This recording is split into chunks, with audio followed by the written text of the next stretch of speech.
welcome. Hey, welcome to home group. Hi there. Welcome. How's it going?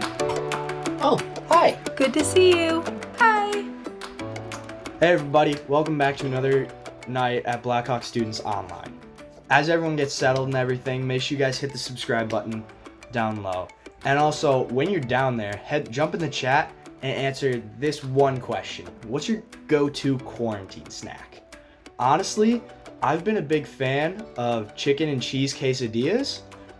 Just throw some shredded chicken in there, a bit of cheese, microwave for a minute, and we're all good. So that's what I've been doing. I'm gonna look forward to seeing what you guys have been eating and chowing down on.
My name's Kai. I'm a sophomore at Wanakee, and if you're brand new to this church stuff, or if you've been doing this for as long as you can remember, that's awesome. It's great to be together. If you guys want to add your friendly faces to the welcome montage, you guys can email students@blackhawkchurch.org if you're interested, or you can DM us at Instagram at blackhawkhsm or blackhawkmsm if you're a middle school student. So tonight is going to be almost exactly like every other night we've done so far. We're going to spend a little time here on YouTube, hear a message from Dana tonight, and then we're going to go over to our small groups and your home group Zoom calls, and we're just going to have a good time there. So if you haven't already, make sure you guys have your Zoom links ready so you can hop on over there right when this is done. If not, you guys can text your leaders. There's going to be an email in the description of this live stream where you can just email or text one of the people at Blackhawk for help if you guys need it, if you're new. And so tonight, as I mentioned, we'll be hearing from Dana. And before we do that, it's just kind of best if we mute the chat, and so we don't get distracted and everything, and that we can really focus on the message that we're going to be hearing tonight. So let's get to it.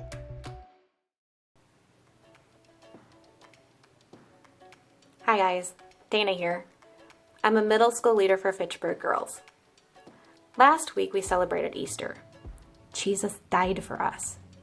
He laid down his life for us, the other, and invites us to love others the way that he loves us. Check this out. A new command I give you. Love one another. As I have loved you, so you must love one another. And you know what's awesome? We're all doing that right now. Social distancing as a way to love others. Way to go. But I have a confession. Some of you I know, but I don't know a whole lot of you. So I am hoping that you can be trusted with what I'm about to share. I'm not confessing that I have an obsession with fuzzy things and sparkly stuff, although that's true. This is real. So here it goes. Loving others is hard for me. I'm not talking about enemies or people that are annoying. We'll talk about those later. I'm even talking about my family and close friends, people I genuinely like. Here's the thing I felt God pointing out to me the last couple of weeks. I spend more time thinking about what it is that I need, want, miss, than I do thinking about what it is I can do to help the people that I'm safer at home with. Ouch. So, like back in the day, like a month ago, when we used to get together for school and work and church, when I was out in public, I was really helpful. But when I got home, my first thoughts towards my family was, this is what I need you to do for me. And now that we're home all the time, I'm realizing just how much that doesn't work. Can anybody relate? So I struggle to love people I like as Christ would. And then there are people who get on my nerves. You know who I'm talking about. Those people who just drive us nuts. Or the ones that have hurt us so badly it feels like our soul has been sliced open. And some of them are still hurting us. Just because we're not at school or work, we're still connected online. And some people are still being nasty to each other. Now, on the outside, but on the inside, and I'm maybe guilty of fantasizing that they experience something like this.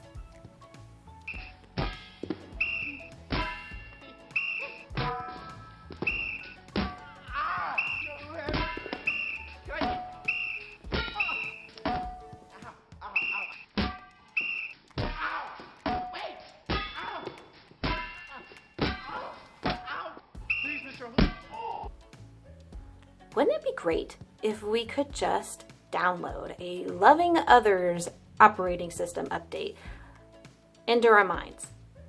Kind of like we fix the glitches in our electronic devices. The thing is, as much as I would love to tell my family that I'll do better next time, I know I won't. I can't. Not on my own. Trying to love others, even my family, on my own is like trying to fight an invisible force working against me. One of my favorite amusement park rides was the Silly Silo. It's about a 20-foot tall barrel that riders would walk inside, stand against the wall, and it would spin super fast. Now, this barrel is about the size of your bedroom, so don't worry. It's huge. And as you're spinning super duper fast, the floor would drop and you would stick to the wall. It's kind of like this.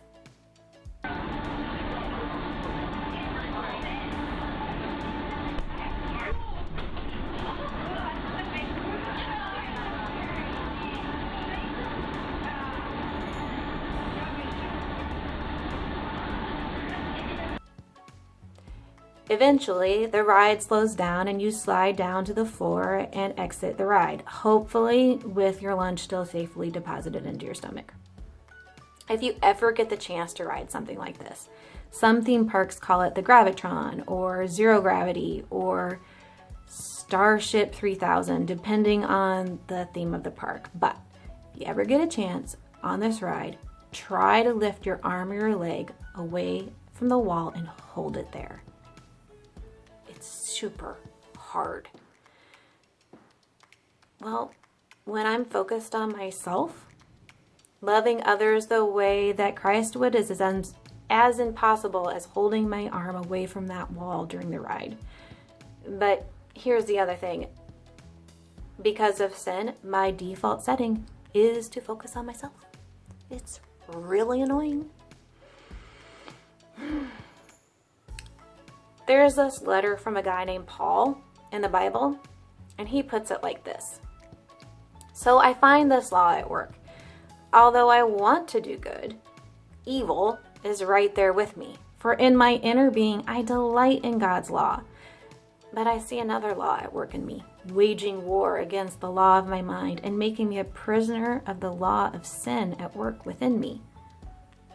Thanks be to God who delivers me through Jesus Christ our Lord. Thanks be to God who delivers me through Jesus Christ our Lord. If I let him, Jesus will enable me to do what I couldn't do without him. Love others the way that he would, with compassion and patience and endurance. It won't be easy, and I'll need his help to maintain the proper motivation. But this is a prayer I am certain he will answer. Would you pray with me? Lord, I confess my selfishness and inability to consistently, patiently love others with compassion, to put their needs and desires ahead of my own. While it is my desire to do so, I just can't. Not without your help. I trust that you are willing to train me to love others the way you would want me to. Thank you for your patience. Thanks be to God who delivers me through Jesus Christ our Lord. Amen.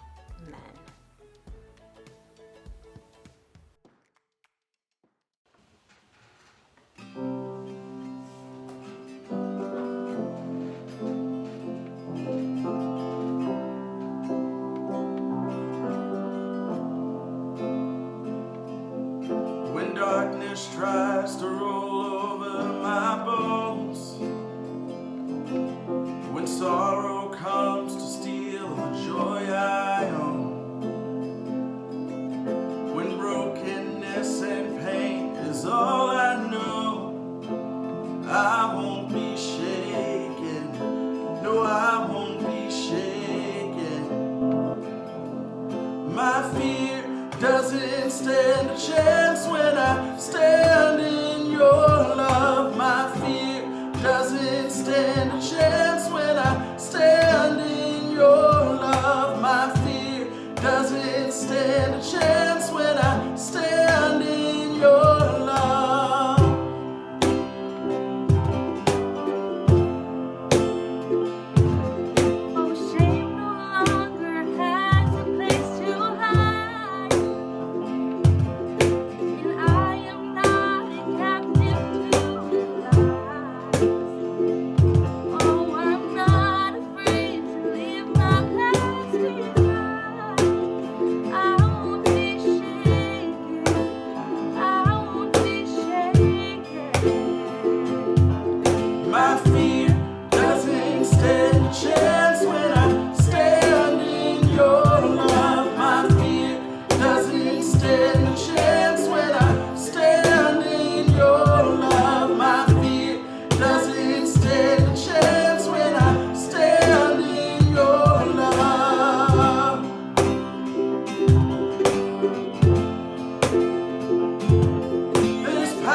Awesome, guys. Thank you so much, Dana, for that awesome talk.